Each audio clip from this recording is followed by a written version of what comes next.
Welcome to Literary Libations with Librarians. And this week we are going to be sharing books that transport us, whether in time or to a different place, but books that take us away.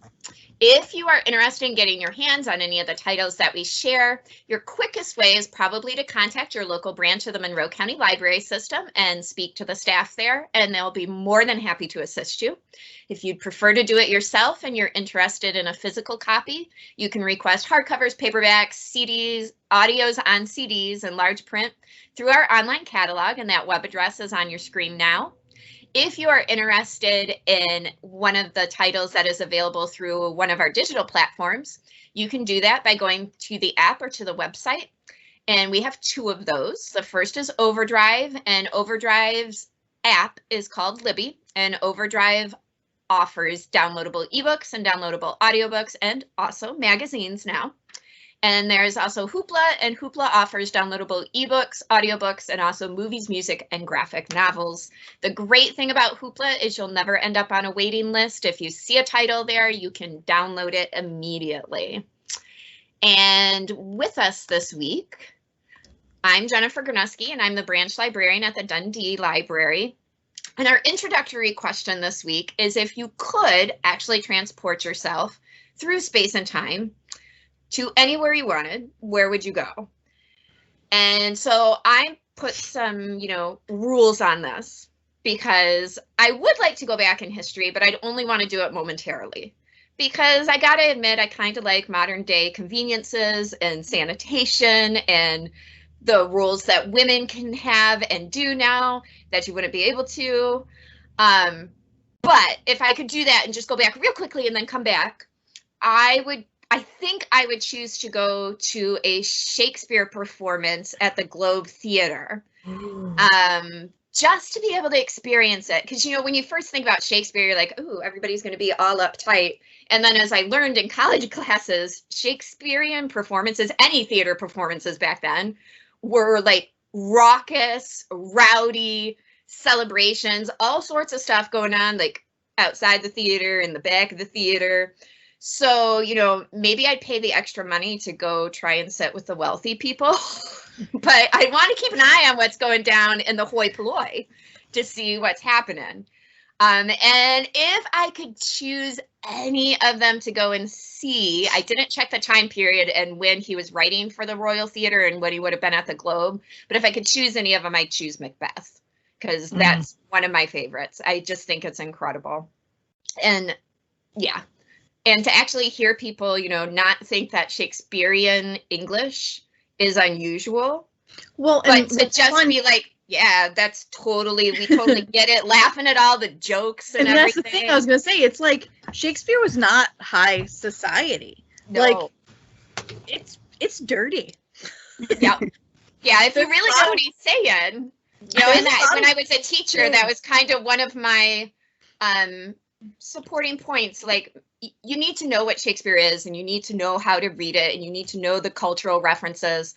But also, if you manage to learn how to interpret it and understand it in context, there's a lot of stuff going on there that you're going to be like, what? I feel like you've brought that up before on this. I think you've talked before about Shakespeare and how there's so many different elements in it, and everybody just brushes it off because they're like, I don't know how to read this, but like, oh, it's boring. It's like decoding the past. Stories, and Macbeth's one of the best.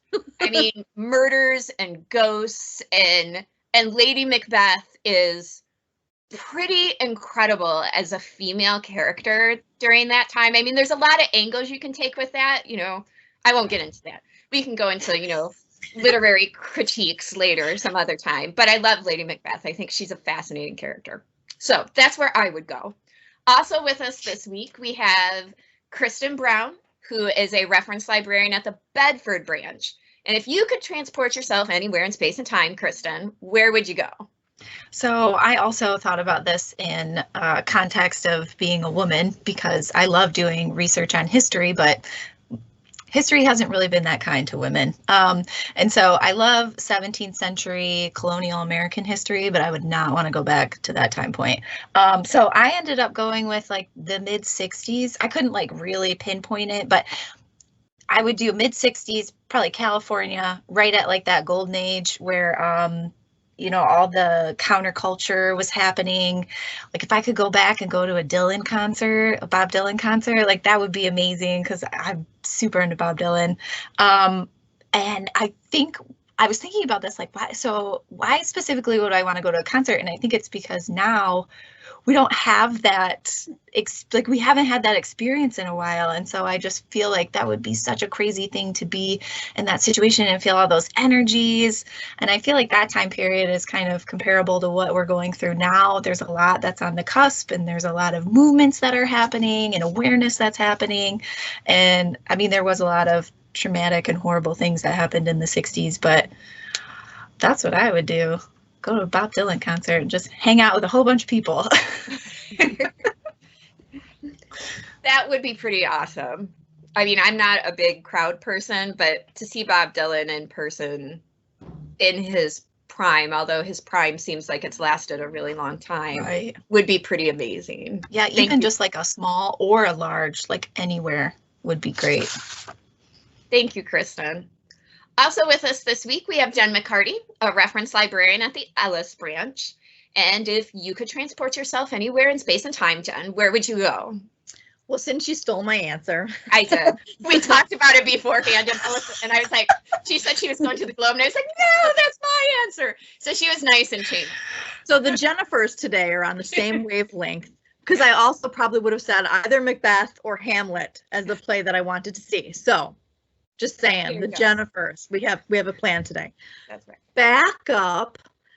I've mentioned before, if you've watched these before, I love Disney. So I think it would be really cool to go back to October 1st, 1971, nearly 50 years ago, for the opening of Walt Disney World.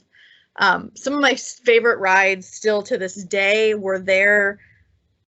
I have a Jungle Cruise. Mad Tea Party is my absolute favorite. That's the Alice in Wonderland teacups. Some people hate it. I love it. Spin me as many times as you can. It makes me way too happy. I just think it'd be so cool to see what it looked like 50 years ago versus now. You know, how the crowds were, like characters. Is the feel the same? Was it way more chill? I just think it'd be really cool to be, check that out and like then come back to, 2021 and maybe not 21, maybe come back to like 2019 before things got super crazy. I was lucky enough to go in December of 2019. Mm-hmm. So we were there just a couple months before, the world shut down, and I'm really glad that we got to do that. But that would be mine. I think it'd be really cool to check out the opening of a place that I love a lot. It would be awesome to see Disney in person too. He's one of my heroes. Just reading about his life. He was gone by then. He was gone by Walt Disney World opening, but Disney World. I was thinking Disney World. Yeah, he was Land. at Land. He was still there for Land, but he passed away before World was completed. Yeah. Thank you, Jen. And also with us this week is Regina Manning, who is a reference librarian at the Ellis branch. And where would you go if you could transport yourself through space and time, Regina? It's kind of funny that the two Jens, that you guys had similar answers, because when Kristen started talking, I was like, oh no. I think I'll modify it a little bit. I guess I would maybe even go back to just like the Summer of Love, that 1969. I know it was probably pretty wild, but just the thought that the positivity that was in the air and that everybody thought like they wanted to change the world and that it was possible. And I think that was like such a positive, would have been such a cool atmosphere to be around. I know that there was probably a lot of bad things. I mean, there was a lot going on with Vietnam and all kinds of things, but as far as just everyone's vibe of possibility in the air, I think that would have been really cool. A time of hope. I concur. Yes. Yeah. And it is, there is a lot of similarities, I think, to then and now, with everything changing and that possibility of hope, especially this week. Yeah, exactly. Yeah. Thank you, Regina. Yeah. Let's have Kristen kick us off with her books that transport her. Okay, so the first one I'm going to talk about is The Underground Railroad, and this is by Colton Whitehead. I listened to this on audiobook, and I'm going to kind of do the synopsis or like that they have published because this book is super intense and I don't want to go off on tangents. But the main character is Cora, and obviously the Underground Railroad, it's based on slavery in America. So Cora is a slave at a cotton plantation in Georgia, and life is super hard for her. She's super young. She's on the cusp of womanhood. There is a new slave that comes in, and his name is Caesar, and they formulate this plan to leave. He tells her about the Underground Railroad, and so they try to escape. Well, while they're escaping, something happens, and Cora accidentally kills somebody. And so not only is she a runaway slave at this point, but she is wanted for murder. And so there is one person in particular who's been assigned to go after her. And so the artist, I said his last name, his first name, and then I called him the artist. The author, he does such a great job of really putting you in Cora's situation. And any book that talks about slavery is going to be a hard book to read, but he just goes into the detail where you physically feel sick at sometimes. Sometimes you yearn so much for Cora to make it. She goes through all of these different situations. And the really unique thing about this story is he puts it in the concept of the Underground Railroad is an actual underground railroad. So there's these underground tunnels that you go into. And so each place that you meet, you get aboard this railroad that's underground. And that's such a fascinating way to present that because you could take it in so many different ways, but I've never read an author actually taking it to that point. And so during this story, you find Cora and Caesar's relationship starts to fold, and she's unsure of herself. They take the Underground Railroad to West Virginia, and everything kind of falls apart there. You find this big scheme that's happening. Cora ends up having to leave. And so while all this is happening, you feel like you are following right behind Cora. You're going through all of these situations that she's going through. There's one part in particular that I literally think about very often because it just, when I was reading it, I felt like I was in there with her. She ends up going to the Underground Railroad and she gets taken in by a conductor who didn't necessarily choose to go on the Underground Railroad. He inherited it from his father and he felt like it was kind of his duty to continue it on. And they end up putting her in the attic. And from the window in the attic, she has a view of the town square where they hang slaves that have run away. And so she's kind of in captivity. She is in captivity. She has to stay in the attic so that she can continue on the Underground Railroad. And yet she is being objected to seeing this every time that it happens. And I think a lot of times when we're younger, even in high school, we learn about the Underground Railroad or slavery in general. I feel like it's very, I don't know what's the word. It doesn't really show you the context in which these, what happened. They're literally watching people die around them. It could have been them at any second, and they're risking their lives just to get this basic idea of freedom. And so that really stuck with me. And it's still to this day, I think about it and I'm like, ugh. So those of you who are watching this are probably I don't really want to be transported there. But Cora's character is just so fascinating. She does reach a point where she gets a new identity and she gets help and she gets out. And it's just really about her coming to age and dealing with all of these things that are happening in her life. So it was a really crazy, intense book that absolutely will transport you. But the author did it in such a way that you really get an idea of how horrible slavery was, but you're also seeing it through the lens of this really amazing, beautiful character and how she grows throughout the story. So this one's much different. This one is Outlander, which probably at this point, I would assume most people have heard at least about it because it is a TV show now. But so this is by Diana Gabaldon, and this book is based around Claire Randall. It starts off in 1945. She's married to Frank Randall, who is a historian, and she was a combat nurse, so she has a medical background, and they go on this trip to Scotland to take some time together after the war, and she ends up getting literally transported back into time to 1743, and here is where she meets the amazing character of James Fraser, who, if anybody's read the books, you're like, oh, James Fraser, all right. Like, he is the epitome of whatever anybody would want in a man. Like, he's built, he's got a Scottish accent, and he's like tough, but he also has a soft side. And so it's just about their relationship and how she grapples with the fact that she was married to Frank Randall in 1945, but here it is 1743, and she wants to have a relationship with James Fraser. And so it's a really interesting book. I think what transports you in this book is that Diana does a really great job with the culture of the time and the food of the time. And I feel like when authors spend more time on the scenery and the characters and getting those details in, that's what really kind of wraps up that story for you, and you get really encased in it. And for anybody that's interested, there is so much mention of food in it that there is an official cookbook that goes with it that we do have at the library. So if anybody's interested in that, that looked really fun. But yeah, so those are my two choices that transport you. Nice. My I have sister-in-law. not read The Outlander yet. I've tried like 5 times. I feel like if I could get into it, I think I'd like it, even though historical fiction isn't normally my thing. I don't know what it is. I think at this point it's become like a book you're supposed to read for school. Oh, everybody keeps telling me I need to read this.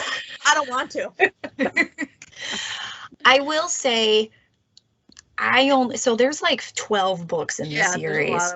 I only read up to 3 because I felt like at that point I knew the storyline, which is unfortunate, but it's just a lot of like Claire and James and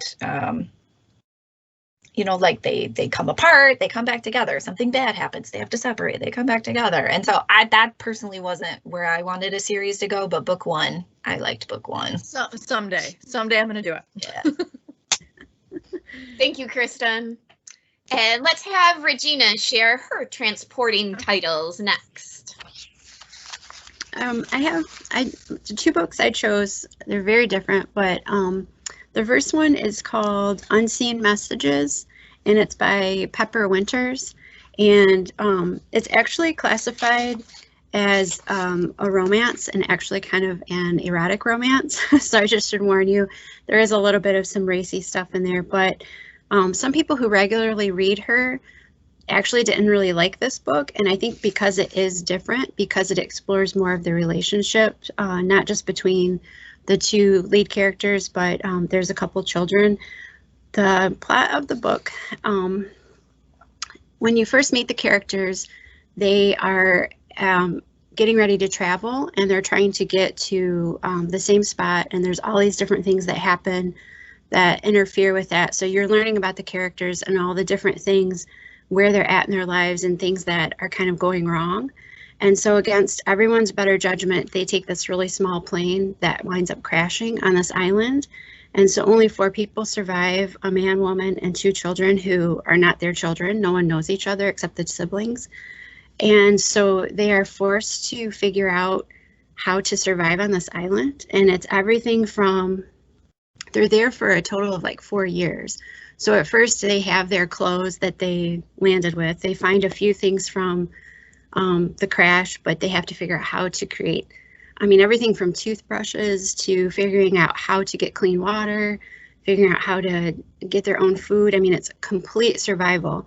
And so what's interesting about it is it explores so many different emotional levels of fear to grief to, everything. It goes on this huge roller coaster. And what I really liked about it was that it really explored, it showed you kind of like what the faults were of each character and things that were going wrong in their lives.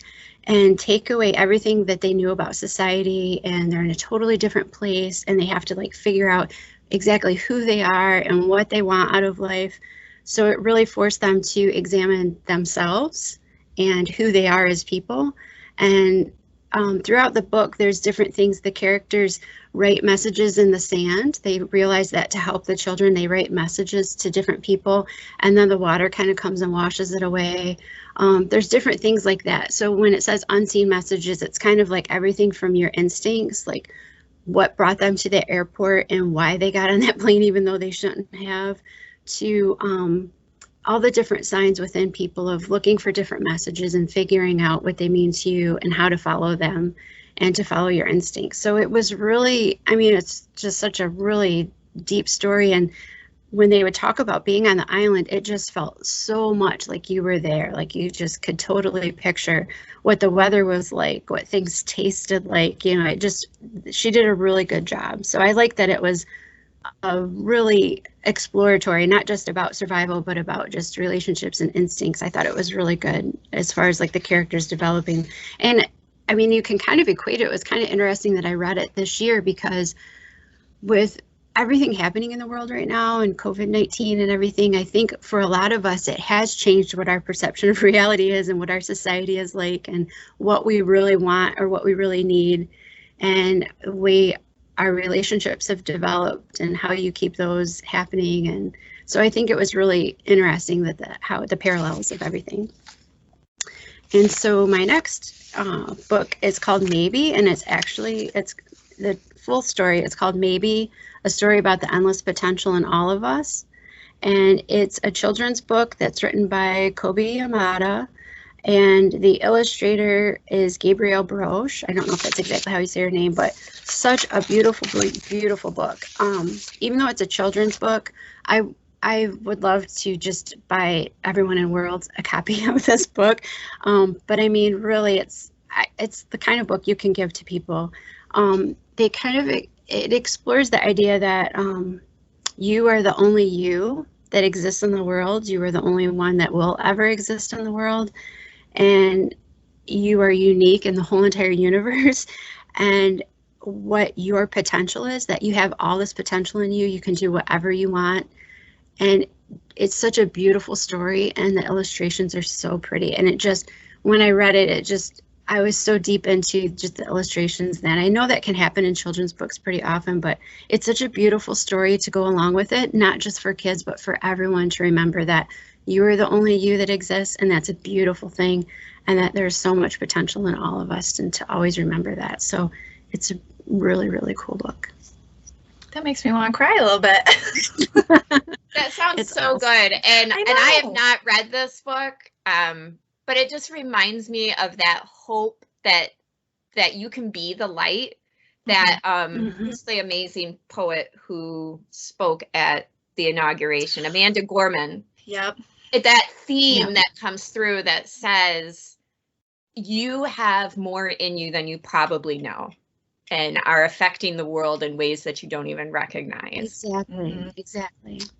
Thank you, Regina. I'm going to have to look that one up. Now all of us are going to be like putting holds. Gotta see what that one is. Thank you.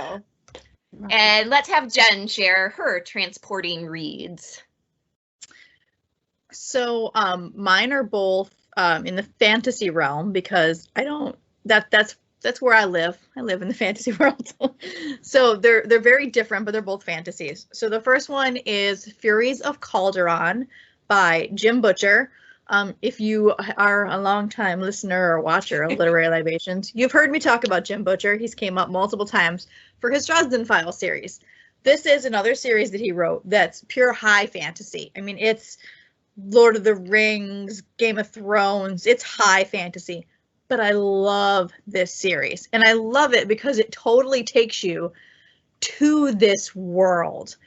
So Furies of Calderon is set in Alera. And the world of Alera is kind of, a little bit medieval-ish, maybe not even quite medieval, but, there's these different towns, or they call them keeps, that are run by different people, and they're named after who they're run after, but whatever. The big thing that sets this world apart is all of the people are what they call crafters. You might be a water crafter. You might be a wood crafter. You might be an earth crafter. And basically it means that you have some sort of affinity with that element. And some people just have a little bit, you know, or they just have one. There's kind of a weird distinction that they bring up that the higher society doesn't really like, they have them, but they don't like form an attachment. The sort of the outside people, the lower class, the rural people, they actually will form like a really strong attachment with their, what they call their Furies. And their Furies are the elements basically that help them do these things. So this story, and they name them. So it's kind of fun to have like these, oh, this is my, you know, my water Fury, whatever. And it helps them do stuff.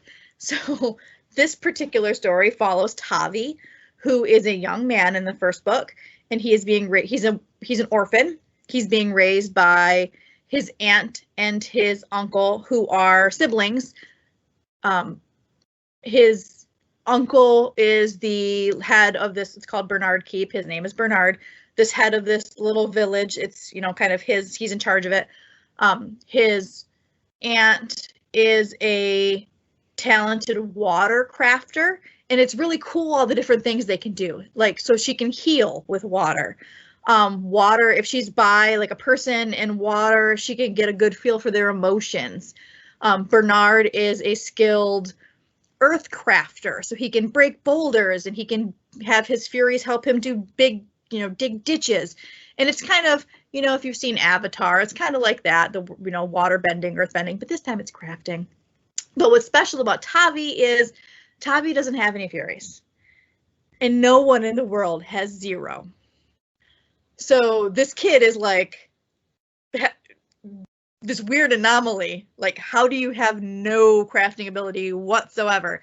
And this picks up where there's kind of a war. They've been fighting with their people that are called the Marat, and they're kind of like nomadic tribes, kind of different people. And Tavi gets mixed up in that, and he gets mixed up in the First Lord, who is the leader of, you know, the whole all of Alera. He kind of ends up getting mixed up in this weird like spy ring, and it's crazy, and it's high fantasy. There's tons and tons of different characters, as those books are tend to do, but it's easy to follow, and it's just fun. And I love this idea of the crafting, the different, you know, and some people can do more than one thing. Some only have one. Some people just have a little bit, you know. I got a little fire crafting, and I can light a fire at the end of the night. That's all I can do, but it's a good trick. And then you have Tavi, who has none. And why does Tavi have none? Is there something wrong with him? Is there some weird secret that we don't know about him? I just love the series. If you are a fantasy reader, this takes you to a whole different world, and it's not unfamiliar, but it's a different spin on a lot of things. And I love this series. Has he finished that? Yes. Okay. Yes. Because I've got a patron that really enjoys him, and I know that he had been waiting for the next book for quite a while, and then I didn't remember if it had come out or not. Okay. Yep. That, I think there's 5 or 6 total in this series. So it is a continuation, but each book is fairly standalone. Obviously, they continue to build, but it's good. I love it. It's called the Codex Alera series. It makes me happy. I love it. My second book, totally different, is going to transport us to Cincinnati. Yeah. But it's not the Cincinnati that any of us might be familiar with. So this book is a Dead Witch Walking by Kim Harrison, who's a Michigan author, by the way. She lives in Dexter. Just a fun fact. I did not know that. Now you do. I know. Her home bookstore, as she calls it, is Nicola's in Ann Arbor. She does a lot of signings there. She usually kicks off her, if she does a book tour, she kicks them off there. So there you go. If you like Kim Harrison, now I know. A little tidbit for you. So this book is set in Cincinnati, as I said, but the world is not as we know it. So it sets this premise that after the discovery of DNA, scientists, as they do, kept fiddling with stuff. And eventually a bioengineered tomato released a pretty deadly disease. Way to go, tomatoes. I know. Which killed a lot of people. A lot of people were killed by this weird variant disease. Sorry, this is hitting maybe too close to home. But what hasn't happened in our world today is because of this, there was an event which became known as the turn, which this is when the tides turned, when all the supernatural creatures were no longer outnumbered by humans and they came out of hiding. So this book follows Rachel Morgan, who is a witch. And all of the supernatural creatures now are in kind of a part of society with humans because there's more equal numbers. Where before the turn, humans greatly outnumbered all the supernatural creatures, so they stayed hidden. Now they're out. They're a part of society. They run businesses. They're involved in, all the things. Rachel's a witch, and she works for basically a police department. She's kind of like a bounty hunter, but she works for SI, which is might be supernatural something. I can't remember the acronym offhand, but she's what's known as a runner. So basically she's supposed to go, pick up people who've caused trouble for one reason or another. And she's not good at her job. And in this beginning book, she is after a leprechaun who's wanted for tax evasion. And she catches the leprechaun, and the leprechaun goes, dude, I'll give you 3 wishes. Just let me off the hook. And she decides, okay, this is finally maybe my chance to stop working for SI because I'm not good at it and I kind of hate it. So she takes the leprechaun's deal. She uses one of her wishes to break her contract, and she decides she's going to set out on her own.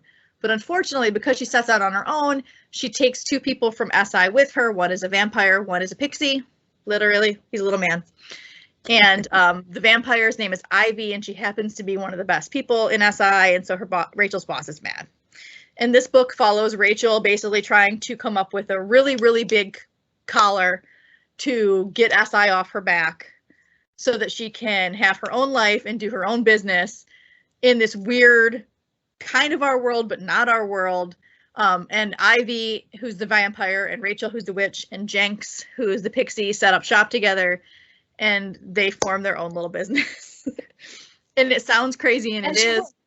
And they're, yeah, exactly. But there's so much fun. There's all kinds of were creatures. There's elves, there's anything, anything that you could come up with in sort of the supernatural community is in this world. And it's fun how things are, exactly normal. And then there's witches, and there's all kinds of little jokes. Like, I said it all started with a tomato. So most humans won't eat things like pizza, but pizzerias still exist. Tomatoes. Exactly. Pizzerias still exists because, supernaturals are like, didn't kill us. And there's kind of jokes like, if humans like pizza or things, spaghetti sauce, they're like, you're eating what? It's just, I love this series. It's fun. It's really entertaining, and it totally transports you to a world that's like our own, but not like our own. Nice. Thank you, Jen. And mine that I chose that transport me are both historical fiction with central, strong female characters that I knew nothing about before reading these books. So the first one is Zarina by Ellen Alpstein. And this one just came out a few months ago, and I loved the cover. I was a little bit interested in Catherine the Great, which is who I thought this book was about. But it's not, actually. It is about Peter the Great's wife, Catherine, who is Catherine the First. Catherine the Great comes a couple generations later.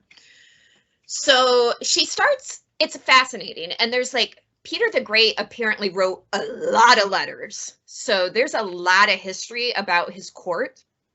And Catherine, who does end up marrying him and becoming empress, starts her life as pretty much a serf, poverty-stricken nobody named Marta in the German-Prussian area. And she ends up actually, and there's not a lot known about her early life. She could neither read nor write her entire life. So it's amazing how she ends up married to Peter the Great. So she starts out in this, and somehow she ends up traveling with Peter's army. She's known for her beauty, and some of his lower level military leaders are attracted to her. And so she sort of ends up in their military entourage, traveling with the men, doing pretty much exactly what you think she's going to be doing for these men. And over time, she attracts the attention of Peter.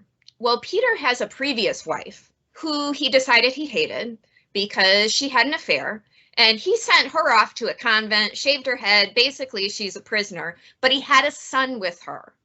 So he has a son. He hates the son, thinks he's a terrible Russian, a terrible man, isn't going to be able to lead the country in the way Peter wants to do. And Peter did some pretty amazing things, but he also did it on the backs of ordinary people who suffered a lot for it. And I also didn't know, when I was reading it, I kept asking my husband, like, did you know this? Did you know this? I didn't realize how much Russia and Sweden hated each other, because when the book starts, it's Russia warring with Sweden, and they have been for years and years and years, and it continues. So it was just fascinating, all the history that you see and read. But so Peter's got another son. Catherine comes into his life. They don't get married right away. Apparently, that wasn't necessarily a thing. You didn't need to get married unless you started having children. And even then you might not, because he might not want those heirs. Well, Catherine manages, much to everybody on the court's surprise, to what they would consider weaseling her way in there. But she knows Peter and what he needs, and she manages to stand up to him. And she has 13 children, none of them boys who survive. Wow. So when the story starts, it kind of flashes back over time. When the story starts, Peter is on his deathbed, and he has not declared who his successor is going to be, whether it's the son from his first wife or whether it could be Catherine. And so she's doing her own behind the scenes. What people in the court do I have on my side? Who's got the military? What is his son doing? Are we going to be able to control it? So there's all of those machinations going on, plus all the court gossip going on through the whole book. It's fascinating. And then, because I was like, oh, she had to have made a bunch of this stuff up. Because, you know, then you go to Wikipedia. Just reading her Wikipedia entry was pretty astounding. Like, just reading it as, and then Catherine did this, and then she did this. It was pretty amazing. It was a fascinating book. She survives by her wits, her beauty, her shrewdness, and her ruthlessness. There's no messing around in the Russian court. In fact, I put in my review on Goodreads, there is graphic violence in this. What they do to their enemies, Russian or not, is frightening. And some of the things she herself is definitely suspected of doing in order to maintain the power that she has in the court is also pretty disturbing. So just be prepared. It's not all graphic violence, but there are definitely moments where it lets you know this is also a frightening part of history. And humans have been humans as long as they've been around. And sometimes we're pretty awful. So it was fascinating. I didn't know anything about her. Wasn't even the woman I thought I was going to be reading about. And I really enjoyed it. Learned a lot, and it's a page turner. So that's how I needed history in high school.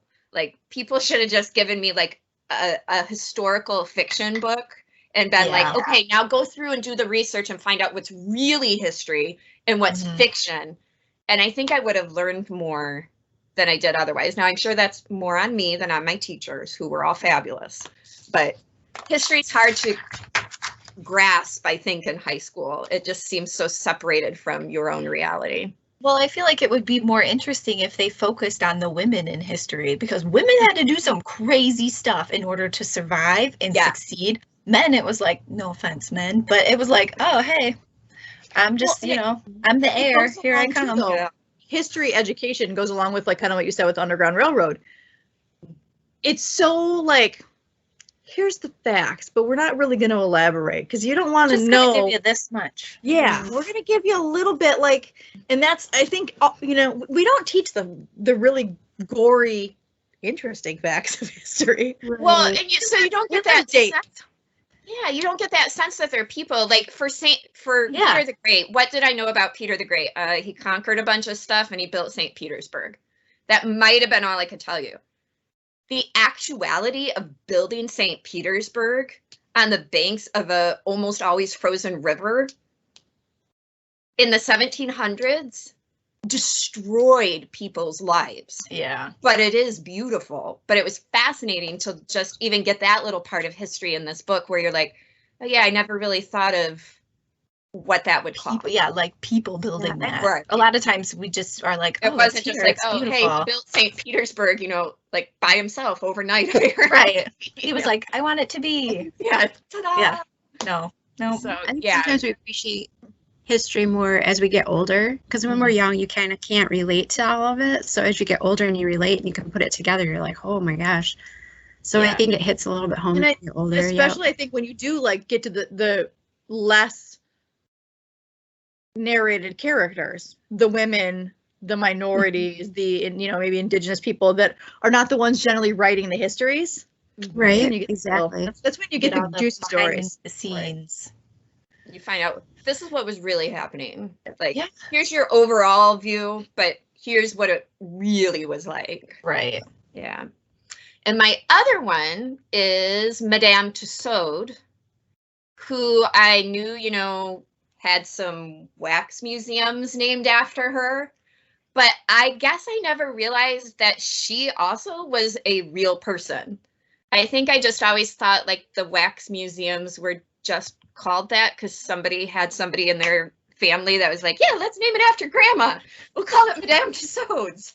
I had no idea. So I picked this one up because I liked the cover, the important things. I was like, ooh, I was going through a pretty dress phase. So if a cover had a woman in a beautiful dress, I was like, I'll read that. So I picked it up, and her life is fascinating too. So the book is set in a 5-year period, just shortly before the French Revolution. So it literally starts like you're right on the cusp of the French Revolution. The royal family is trying to hold on to all the power that they can. The people and business owners are trying to get some of that power back. They are starving. They've had to give up almost everything they have for the royal family. And then along comes, and she wasn't Madame Tussaud at that time. She was Marie, and I'm going to mispronounce it, Groscholtz. And she comes along and she is working in her uncle's wax shop. And what the wax shop was for at that time was, since so many people were illiterate, they would go to the wax shop and he would do tableaus that would basically give them the news of the day. And so she started learning her skills from him, but she wanted to do more. She always had her eye out for what's the next thing, what's the next thing. And she manages to get introduced at the Salon de Cire to a member of the royal family. They like her a lot. They start being more interested in what her skills are. And she ends up becoming a companion to Princess Elizabeth. But she also has all these connections on her uncle's side from, and I'm going to pronounce this wrong, but the Jacobins, but they're the ones that are fighting against the royal family and want to bring down the royal family and end all of that and have some sort of republic democracy. So she has those people in her life. She's got the royal family that she's getting to know as people, and she's torn between them. And the way she ends up becoming Madame Tussaud is almost unbelievable. But I'm not going to tell you the rest of it because you need to read the book, because I was like, and again, it was one of those, well, I'm just going to go to Wikipedia. I bet not half of this is true. So you go, and again, you're like, holy cow, how did I not know this? And I will say, in Zarina, the author gives a very brief author's note and pretty much says you can go and do your own research. Michelle Moran, who wrote Madame Tussaud and has written a lot of historical fiction about lesser known powerful women, has a wonderful author's note at the end where she explains what was fact and what she had to fictionalize because it was either unknown or she needed to move the plot along in some way. So I really appreciated that as well. So yeah, these were both really good books. As soon as I looked at this topic for the week. I was like, well, I know I'm doing Zarina. And then when I started looking through my other books, I was like, oh, Madame Tussaud. I don't know. Yeah. There's just something about those histories of women that that I didn't know, and then I feel sort of bad for not knowing, but I'm also amazed at how many more stories are out there like that I still don't know and I have yet to read. Yeah. So those are my 2 transporting titles. So Great books this week. We had quite an array of. I know we went everywhere. Yes. We got transported everywhere.